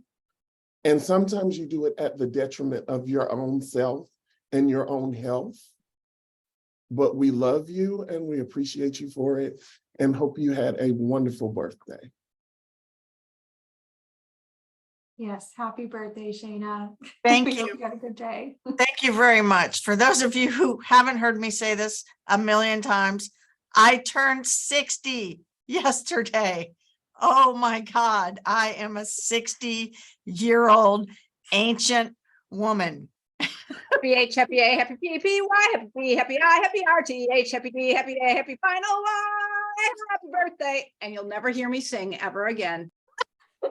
Yes, Becci. Yeah, I am honored that you did that for me. Thank you so much. Dana, I joke that I'm not older than dirt, but I do call dirt by its first name. Yep. Oh, folks. Happy birthday. I want to tell you that I love you so much, and I am so happy for your support, and I am extremely lucky that you are my supervisor as well. And you're just an amazing human, and a lot of people wish they could look as good as you. Don't look a day over 29, as my mom would say, Shayna. Thank you, Ida. I'm delighted to have you in the department. You are a wonderful addition. And y'all, speaking of Keith's update, I want to give a huge shout out to Keith, who helped draft that resolution around bereavement leave with Jill Phipps from NC State. So Keith put a lot of work into that, and definitely once that's passed at the system level, we'd be glad to take that up here in this body and pass something similar. continuing the tradition that Shana created of both taking things from this group up to the staff assembly, and then also now the other way around as well. So Queen of Resolutions, thank you for that legacy. And this will be sent out either at the end of this week or the beginning of next week to the full body for a vote, and it is expected to pass. Excellent. Great news all around. Happy birthday, Shana. Thank you. Oh crap, I also forgot to pull the advisory committee on transportation parking. I'm using my power and authority as chair to do that after the fact. So Keith and I, as you all know, serve on that group. We met, oh God, was that last week or the week before? I think it was the week before at this point. And we talked about pricing structure plans for the new 5-year plan. A lot of positive news on that front. Again, a lot of it is still in flux because this process takes until at least March, April-ish of next year when the Board of Trustees gets a hold of the 5-year plan and approves the plans within. But under the new structure that's being proposed, a lot of staff making the lowest amounts on campus will see a significant relief in the amount that they're paying for parking. It gives a little bit more equity across the board in terms of the percentage of your salary that goes towards parking, with those making higher amounts on campus. There's a little bit more simplicity in the structure as well, in that gated versus not gated is now not going to be a thing. So there's going to be less types of permit on campus. Although there's going to be more kind of tiers of the pricing structure to allow, I think there's 10 now under the new one, so that folks, there's not as broad of ranges. So folks making 30,000 aren't paying the same as folks making 50,000. So it gives a little bit more equity across the board. So all of that is positive news, and we definitely were thankful that that's steps in the right direction. It's not going to make everyone happy. No parking, transportation parking plan will ever do that. I think that's literally impossible. But we're making good strides there. And Keith and I are glad to continue doing that work and advocating for staff during that 5-year planning process. So more to come on that, but I just wanted to give you that primer because we did talk a lot about that stage at the last meeting. We'll kind of wrap up some of that in the next couple of meetings, but positive news, and we hope to see that come to fruition at the close of this process in the spring. So yeah. Okay. Old business. A few updates to share with you all. Executive committee met in October, and as discussed, we kind of wrapped up some of the conversations around the faculty council was looking for liaisons to 2 of their committees. We didn't have time to do that in the last full body meeting, but the executive committee got together. The folks that were interested kind of stepped up and we did a vote. So the new liaison to our committee on the status, to the faculty council's committee on the status of women, is Arlene Metter. And the faculty welfare committee liaison is Lisa Peterson. So congratulations to both of you, and thank you for stepping up to kind of serve as our liaison to those 2 groups. Hopefully faculty council will reach out with details on meeting information if they have not already. So thank you to both of you. Community meeting planning, we kind of wrapped up some of the conversations around that. As mentioned in the last meeting, I believe the updates we got in September at our full body meeting around the Students for Fair Admissions Act. We felt that that was a fairly good update and a substantive update that really kind of negated the need for another community meeting around that same topic. So we kind of pivoted, and we're going to focus more on a community meeting perhaps in the spring around the healthcare administrator changes to kind of give staff the opportunity to ask questions as more information is known about that change that's going to happen in 2025, although we'll start hearing more and more about that in the lead up probably to open enrollment, which is in October 2024. So that's the plan there. We'll continue conversations about community meeting planning during the executive committee, and this is always my plug, executive committee meetings are open to everyone. All delegates, whether you're on the executive committee or not, are welcome to attend. All staff, whether you're on the forum or not, are welcome to attend.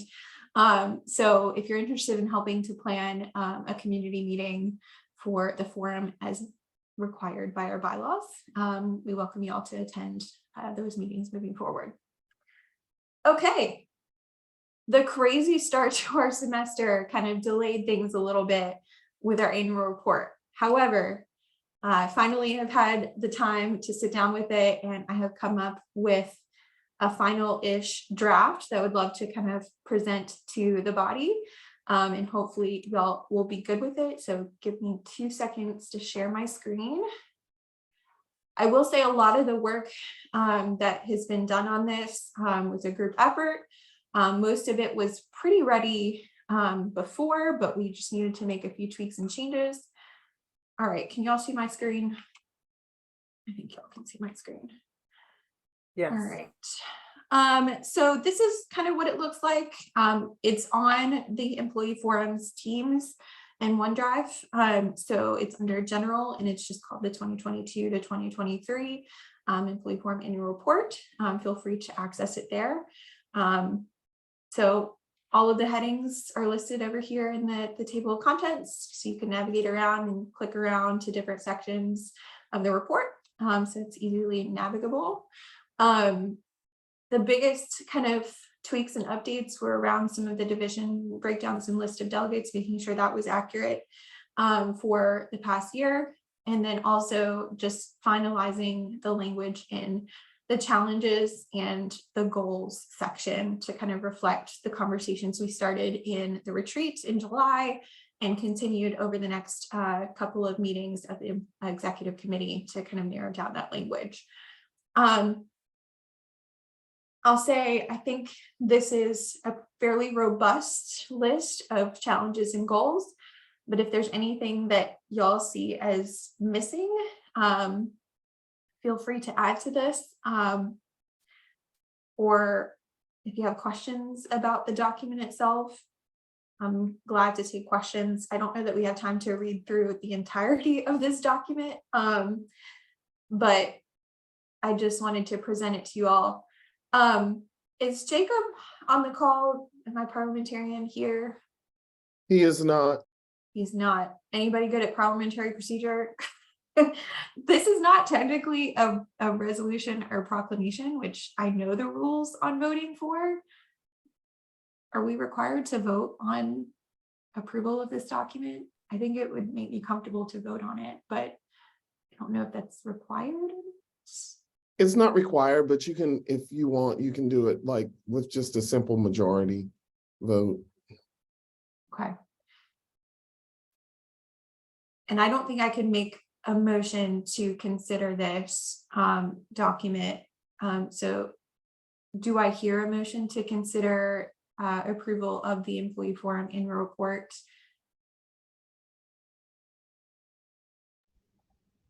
So moved. Do I have a second? Second. All right, this is opening up for discussion on the annual report. I realize this doesn't give a lot of time, but I'm glad to click into any section that y'all want to see. If you want to talk about anything in particular, I'll slowly kind of scroll through this, give y'all an overview. It's the officers and staff, our division representatives for last year, our mission, our vision, details of our meetings. This is a pretty important part that talks about the report of the various activities that we did in 22-23.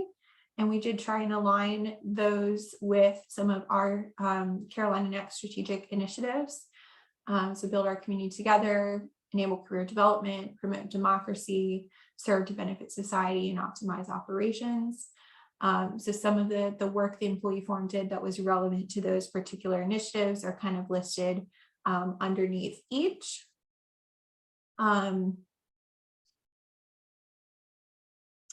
We also talked about some other things that the Employee Forum took on, searches that we served on, our Vice Chancellor meetings, our stack meetings and the reorganization that took place, our charter bus tour that I participated in, staff assembly level advocacy, and the golf tournament that was held at Finley this past September, not this September, but the last one. And BOT and 30th anniversary is what happened during 22-23 as well. We have a list of our resolutions and proclamations passed in that time frame, the committee chairs for our full standing committees. Summaries of each committee and their annual reports are listed here.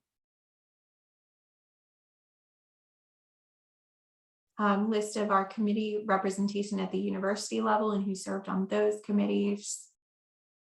A list of committees I served on behalf of the forum. And then, as mentioned earlier, our challenges and goals sections that we started on during the retreat.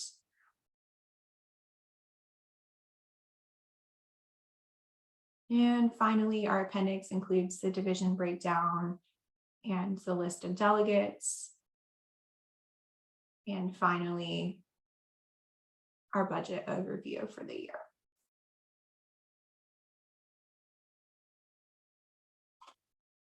It's a lot. Any discussion on this document? This is outstanding. Thank you, Katie, for putting that together. I know that wasn't easy.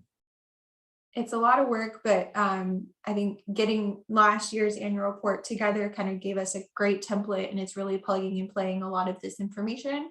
Yeah, I think these are great tools for us to use to kind of share with the UNC community, the work that we do. And I do plan to share these with the Chancellor and his team once it passes, and also with the Board of Trustees, which I am going to address next week at the November meeting. So this will be shared with those in the administration that have the power to make change. So hopefully they will see it and know all of the great work we're doing to advocate.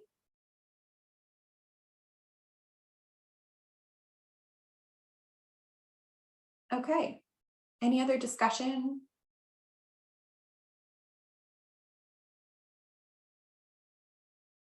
Hearing none, I'll call the question. All of those in favor of approving the annual report of the employee forum for 2022 to 2023?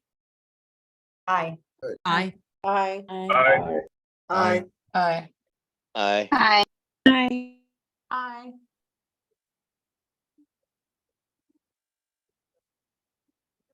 Any opposed?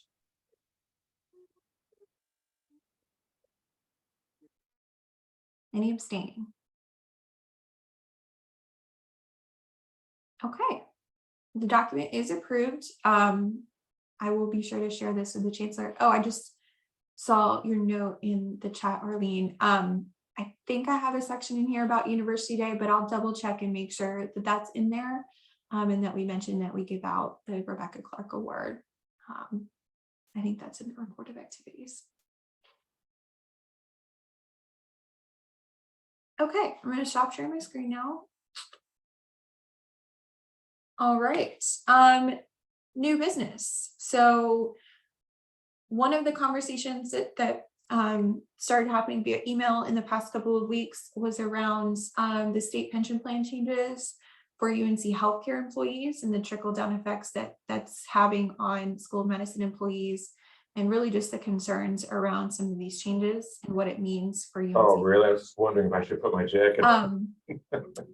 Oh, make sure y'all are muted. So I just want to open up the floor for folks who brought this concern forward to kind of present kind of, the concerns, and we'll have a discussion on it. And maybe this will be the basis of a potential resolution or proclamation, kind of expressing the employee forum's support around this effort.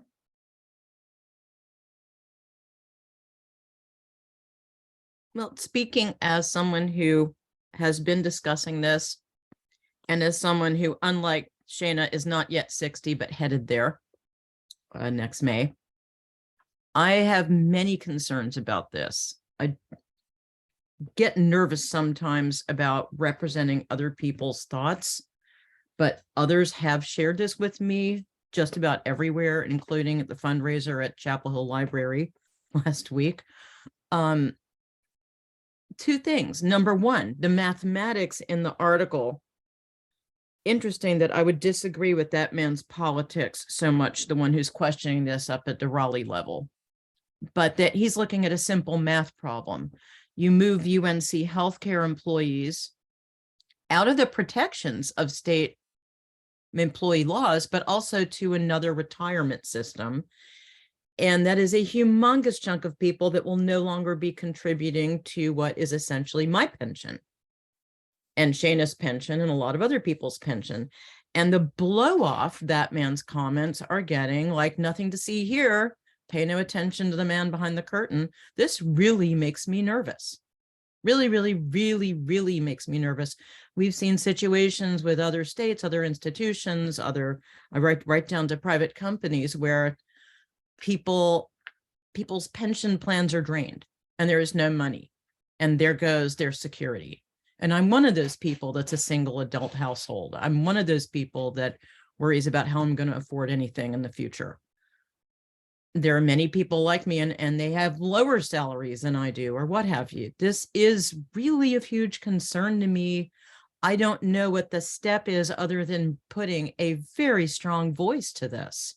And then the second concern that seems nebulous and it's hard to frame is the number of jobs that have traditionally been School of Medicine, UNC jobs, where that person retires or moves to a different job. That job is now subsumed under the UNC healthcare system.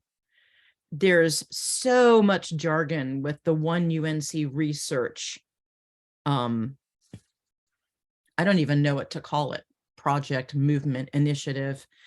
And so much of that jargon is spoken to us by people that are wonderful spokespeople and show a lot of caring words. But so many of us are wondering what kind of a smokescreen this is for other things that are not transparent.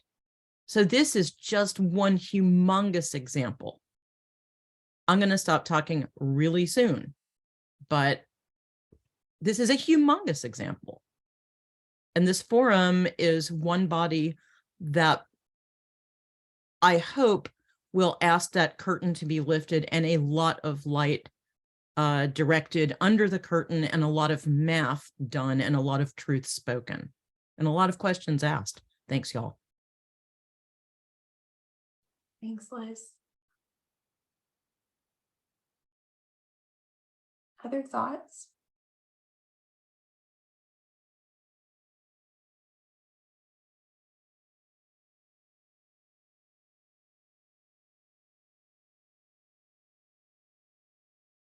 I'm not sure what I'm suggesting anybody do, but I don't think that the answer is nothing. Well, you got politics, and I understand. I feel what you're saying. But it's just the politics. They take away everything you get. I don't know what to say either, my sister. It's just that you continue to speak and we support what you're saying. I don't know the whole story with this situation, but you know, health insurance, medicine, all that stuff, it's crazy. So my wife, she had to go get some pills, and oh man, she just had a fit. How much they cost. And Jacob, and yeah, David, it's politics, and Jacob, it's not about my position. I'm so ready to retire. I want to go retire yesterday. I don't hate my job, but I really visualize myself not having the universe hanging over my head just because I can't retire. But there's so many people that do not know this is going on. I've had people tell me that I'm wrong. And then I've said to those people, but this is your pension fund as well. I don't believe in blind trust in the leadership in Raleigh and the people that they're putting in charge of the university. I don't have to sound like a conspiracy theorist to say there's just something going on that needs to be spoken about, and questions need to be asked. And people that deny that this is going to have an impact need to have more questions asked of them, and projections offered that will, as the jobs go towards UNC healthcare from the School of Medicine, for example, under the guise that all patient-facing jobs should go over there, which I disagree with. And they're changing those employees out of the protections of state employee laws and regulations, and now moving their benefits and their pension. What does that mean? What does that mean for those employees? But now employee forum maybe does not represent their interests. But what does it mean to us now? What does it mean to my department that it's a ghost town?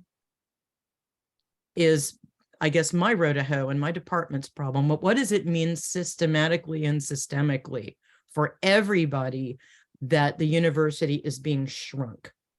And our pension, therefore, is being shrunk. And I'm going to need that money later on. And this needs to be talked about. Is there a way the employee forum can represent these questions and concerns? Great question. James, your hand is up. James Stanley. Yes. I believe I've asked this before about inviting Dale Falwell. Could we invite him at some time to talk about this, and maybe other stake leaders? Because it is a big concern. And I think we need to be able to ask questions about what's going on, what they think, what they feel, and then see, I've had questions about this insurance switch for a long time now. We all get mad at Blue Cross and Blue Shield. We all get mad about things with them, but when we switch to Aetna, what's it going to be like? So I think that we need to start thinking about inviting some of these state officials to ask those questions, and not just what we read in the paper or whatever. And I don't really trust them, anyone either at this point. So this is a big concern. I think we're all concerned in one way or another. And I would suggest that we start looking at inviting some of these people. I definitely think the plan was to definitely engage with and invite the state treasurer and some other representative leaders around the conversation about the state health plan administrator change. But you're right that they have kind of a part to play in this conversation as well, and what their thoughts are on the impact, as Liz was saying, on the pension plan and teasers, and kind of the role that plays with this change. Ida. Another concern that I have is that with the change of health insurance, for me, that I get mental health services because I have disabilities, and I deal with anxiety and depression. My doctor that I have for years doesn't take that the health plan. So now what am I going to do? I'm going to have to switch to someone else. And to me, that's an inconvenience, especially when this is a person that I've been trusting my care for years. And now because of this change, what are we going to do? Are they going to try to reach out to others? Are they going to waive certain fees? Because we have to pay more if we go to someone that is out of network.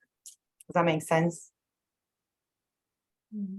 I want to be very careful that I'm not de-emphasizing the healthcare coverage issue while also strongly, practically screaming about the pension issue. I am very used to, as a United States citizen, constantly pounding my head against the wall over our healthcare and insurance. compared to other countries, which have their own challenges, but this is so ridiculous. However, now the leaders in charge of things in Raleigh and the people that they place here to do things are treating us like we can't do math and are stupid and should just go away and stop paying attention when it comes to our pensions. The switch to healthcare coverage providers is a concern, and we're verbalizing a lot about that, and we're waiting to see what happens. But this is 5 minus 3 does not equal 2, and it's got to be pushed back on. It's got to be spoken about. People do not know that this is happening or what it means. Can I make a suggestion? So we have advocacy, strong advocacy with Scenic, and a lot of times they can give us insight into how things actually play out and where they are. We can have, we have had them come, we've had artists come and speak to the forum before. Would that be a possibility? So Scenic is coming to our next meeting in December, to our December social. I don't know if Artist is coming, but I do know Kurt Montgomery, the new president, and Mark Dearman with Scenic as well is coming. So we will have an audience with them in December. Scenic members are always welcome to reach out to them in the interim as well. James, I know you're District 25's president, so folks with questions or concerns that they want to raise with Scenic can always engage with James, who has his hand up. James Holman. And quickly before James, Kirk Montgomery is a previous vice chair of the Employee Forum, for those of you who don't know. So he and James Holman are in key roles at Scenic. Sorry, James, go for it. Yeah, so I think artists will be showing up from the conversation that I've had with them. And also too, we can get the state treasurer here. I invited the state treasurer here before, you remember, and we had him down at the Stone Center. Okay, and I told y'all before a few months ago that if y'all wanted to bring him, I would get in contact, but we can always just ask artists to bring him with her. So I don't know that we'll have time for that in the December meeting because the social is going to compress our agenda a little bit. So we won't have as much time for substantive discussion in December, unfortunately. But I think a spring conversation with folks, including the state treasurer, beyond just state treasurer, on this issue, the pension questions and concerns, even the questions and concerns around the trend of shifting folks out of state employment in general, I think is a conversation that needs to be had. Well, if you give a list of politicians that you would like to invite, we can try to ensure that they will show up. Thanks, James. And Liz, I do encourage you and James to maybe touch base offline and maybe get the questions started with Scenic, so we can get some maybe initial responses in terms of what work is happening on this front.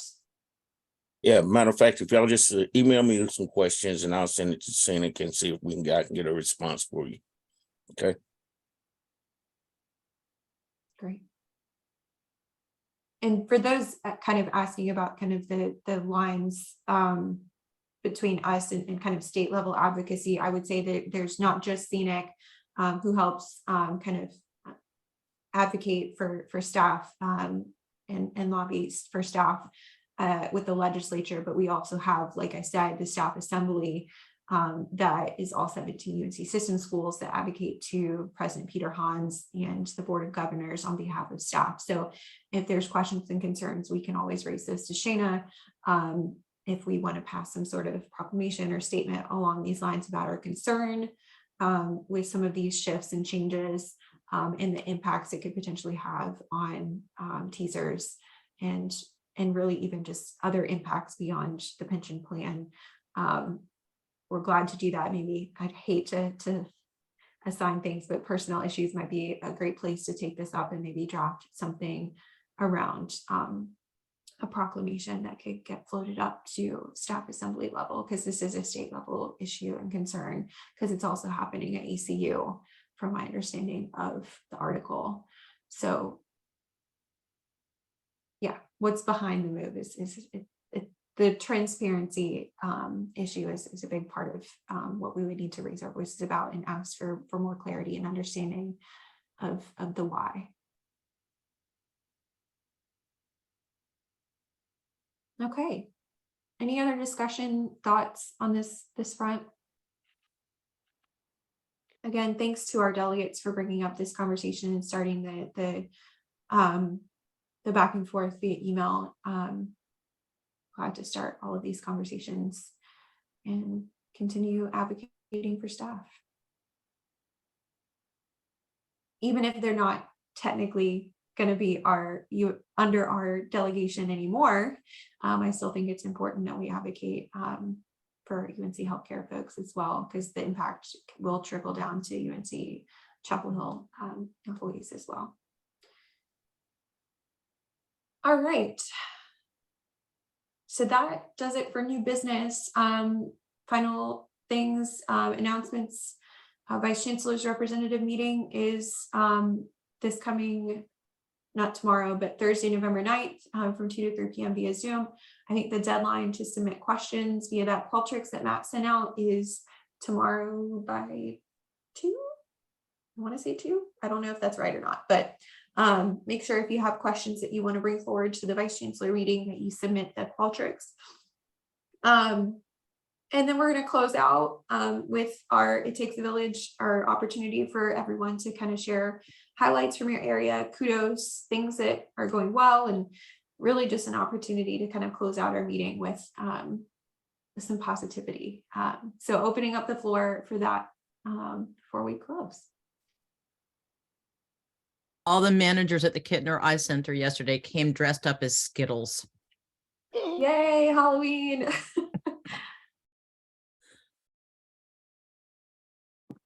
I'll say kudos to the facility, the groundskeeping staff trying to keep ahead of the acorns in the pit. The acorns, the falling leaves, it's a lot of work this time of year for sure. Yeah, I give a shout out to the floor crew at UNC. Shout out, love it. Great job to all of our amazing housekeepers, and I'm sad to hear the food was cold for y'all's breakfast. It makes me sad. Oh yeah, I think I could eat cold bacon and turkey bacon.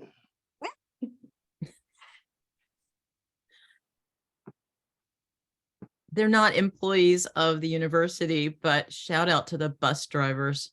I love the Chapel Hill bus drivers, and we do have funds that go to support that. They're so awesome. Agreed.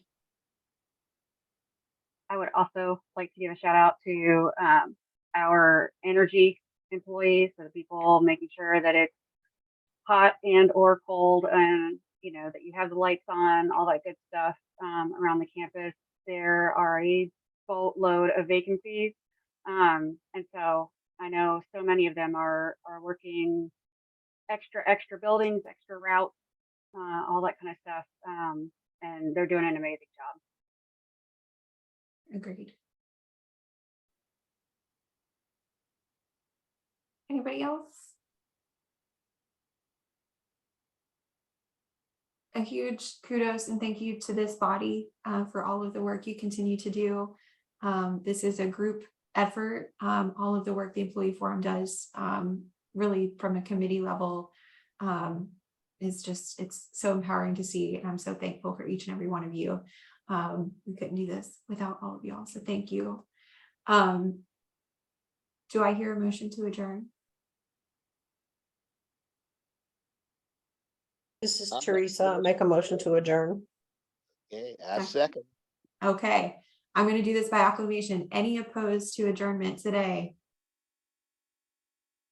Hearing none, we are adjourned. Yay! When you say it on, you folks. know. Thank you, We everybody. appreciate you. Y'all have a good day. Enjoy your All Thank Saints y'all. Day. That's your religion. Thanks, folks. Bye, y'all. Matt, let me know if you need anything, but otherwise I'm headed out. Hey, keep up the good work, Kate. Thanks, David.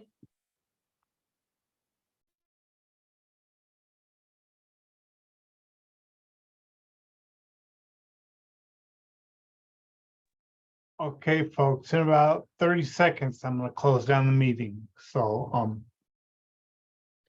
be prepared for that.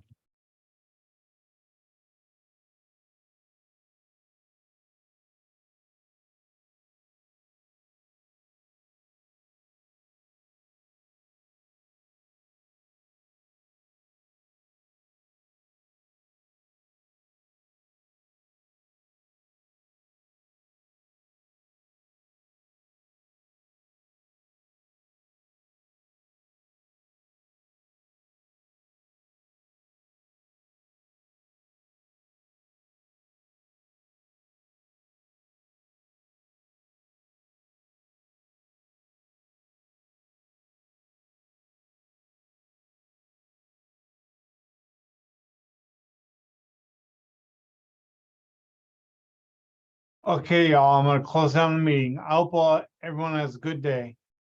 And thank you for coming to the meeting. Take care.